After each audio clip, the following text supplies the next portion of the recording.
Good morning to you. I'm Danilo Evangelista, and welcome to our weekly tropical weather outlook video for today, Saturday, May 3rd, 2025. We are now in the month of May, and we are 1 month closer to the start of hurricane season. Let's start off with the countdown now, since we're in the month of May. How many days left do we have till the start of hurricane season, at least in the Atlantic, because the Atlantic season begins on June 1st. We have 28 days left. Well, I think this is actually 29, but they count by the hour too. So for this map is 28 days and 15 hours left. So that's exactly 4 weeks. Hurricane season is definitely fast approaching. And until the Eastern Pacific hurricane season, which actually begins this month on May 15th, and I also think this is the day that tropical weather outlooks by the National Hurricane Center also get released for both the Pacific and the Atlantic. We're only 11 days from that and 15 hours as well. So hurricane season is fast approaching. Once again, we're in the month of May now. We're pretty much less than a month till the season starts. Let's start off this week though with our discussion. Typically, I start off with the NOAA Coral Reef Watch sea surface temperature anomalies, which we're actually about to get to in a moment, but thought I'd start off this week by taking a look at what's going on around the globe, in which there's really not much happening. As I always say, even in the off season, sometimes I bring this map up. This is from the University of Wisconsin. And this is a really nice map. It gives us a lot of resources, including the Saharan air layer, and this is also the website I get if you know my 850 millibar vorticity map that we use a lot throughout the hurricane season. This is the website I get it from. It's a really useful website, and they also give us an overview of what's going on in the global tropics, and you can see, as it says in nice big words, or big-ish somewhat, but bold words, no currently active storms. And typically in the month of May, there's really not much happening worldwide because usually we're kind of ending the season in the southern hemisphere. Usually they stop getting activity in the month of May, but we've not yet transitioned to hurricane season in the Atlantic and the Pacific. And sometimes the Western Pacific has stuff, and sometimes it doesn't in the month of May. So overall, you get it.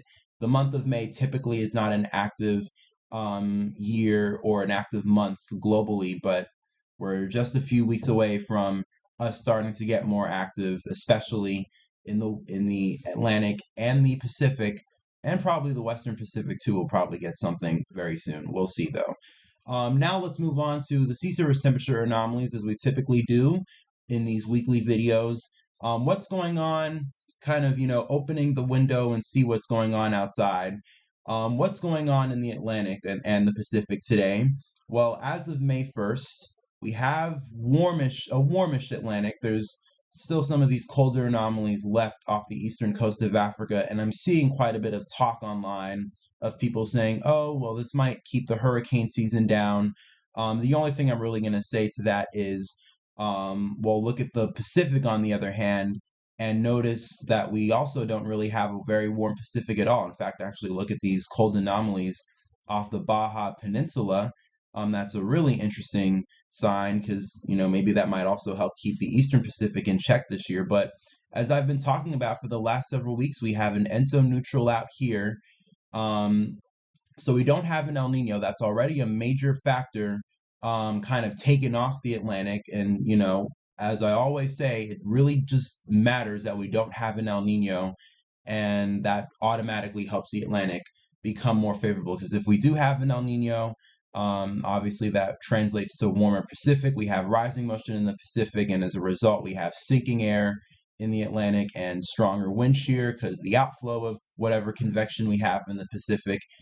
You get it. El Nino is not favorable. So automatically, the fact that we don't have an El Nino makes things much better, puts the Atlantic in a much better shape for this year to be probably more active.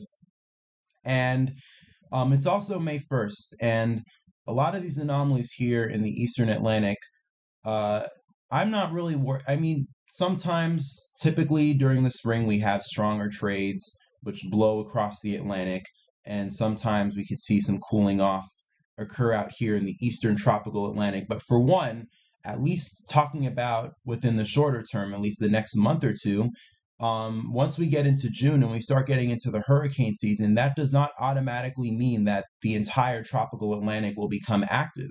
Usually in the month of June, we look towards the western half of the basin in the Caribbean and Gulf, and sometimes off the southeast coast as well. So pretty much where we are, that's where we typically look at early on in the season for development. We really don't look out here towards the eastern tropical Atlantic until really August, sometimes late July, but really August. But notice specifically across the Western Atlantic, it's definitely warm, at least right where it should be, to slightly above normal, and especially in the Gulf. Really been the case over the last several years. The Gulf of Mexico is, or Gulf of America, as it's now called, is really, really warm, much above normal. I mean, the Gulf will always be well above normal and warm enough for hurricane development, regardless of the year. But um, right where it should be, at least early on in the season, is above normal, and I think that's what really matters right now. And out here in the Eastern Atlantic, I'm pretty sure this will all probably warm up within the next few weeks, especially once the African monsoon starts getting active and we start seeing relaxed trades in the Atlantic. Because of that, I can assure you that the Eastern Atlantic will definitely warm up. So I'm not too worried about that in terms of potentially keeping down the season. But the main important thing that I've been talking about for the last several weeks is the lack of El Nino. Really, what we're in right now is an ENSO neutral pattern, and this is a nice graph to really visualize how the Pacific looks right now, especially in the Nino 3.4 region, which is where we monitor El Nino and La Nina. The latest value is at neutral, pretty much exactly on the dot, neutral. And notice for pretty much the last 2 or so weeks, we've pretty much maintained right at neutral status. And I also bring up the SOI as well. The latest SOI value for the last 30 days. Well, the SOI has kind of gone down a little bit over the last 30 days. You can kind of see we had quite a bit of a crash. But still, we're still at neutral, if not still slightly positive in the last 30 days with the SOI, and the 90-day average of the SOI as well is still in the positive, solidly in the positive territory. And the reason why we've kind of had the SOI tank over the last several weeks, you can kind of see with the daily contributions. Yeah, we do have a little bit of negative contributions that have come in recently, but we're not racing towards negative territory. And as I always say with the SOI, really good indicator as to kind of how the pressure pattern is setting up in the Pacific. And usually when we're in a positive territory, indicates that generally the atmosphere is more favorable towards stronger trades in a La Nina pattern. And if we're in a negative pattern in the SOI, that generally correlates to El Nino. And as of right now, at least within the last 30 days, we're still in the positive territory. So still no sign of an El Nino when you look at the SOI. And given now that we're in May, there's really not much time left for an El Nino to really get going. And I'll just show you here as well with the zonal wind anomalies in the Pacific. And you can kind of see why the SOI has gone down a little bit over the last several weeks. If you look at the Pacific, we have kind of some of these oranges that have popped up recently, and we kind of have some of these oranges right now. So westerly winds in the Pacific, although not really overly strong. So it's not like we have a huge westerly wind burst, which will help us set up straight on the path towards El Nino. That's not happening. And if you look at the forecast, at least from now, up until the next several weeks in the Pacific in terms of the zonal wind anomalies, you kind of see still a lot of these blues and these greens, which represent stronger trades, and that definitely is not favorable towards development for El Nino. So pretty much all I'm saying is we could kind of cross El Nino out of the picture completely this year, and because of that, I'm pretty sure we're going to set up in a pretty favorable pattern for the Atlantic to be at least decently active this year. I think it's pretty safe to say that that's what it's looking like right now, and makes sense given a lot of the recent forecasts that have come out have been at least near normal, to some even saying a decently active hurricane season. for this year. And speaking of all the El Nino La Nina talk I've been giving you so far, this kind of just throws a nail in the coffin once and for all for any sort of El Nino this year. This is the latest CanSIPS model data that has come out as of May 1st, or April 30th is when this actually run. And this is the August, September, October period. So this is the peak of the hurricane season, when really is the most important part of the hurricane season, because that's when we get most of our activity. And look here in the Pacific. What do you notice? So we have cool anomalies. This honestly looks like a cool neutral. Definitely not anywhere near El Nino, and we even have near normal to slightly below normal anomalies that stretch up pretty much the entire portion of the Eastern Pacific. And on the other hand, as of May now, so we're pretty much a month away from the hurricane season, and this is what the climate models show: cooler Pacific, and in general, a slightly warmer Atlantic. Definitely looks warmer than the Pacific. And I'll show you here with the precipitation anomalies as well. This is August, September, October for the Atlantic.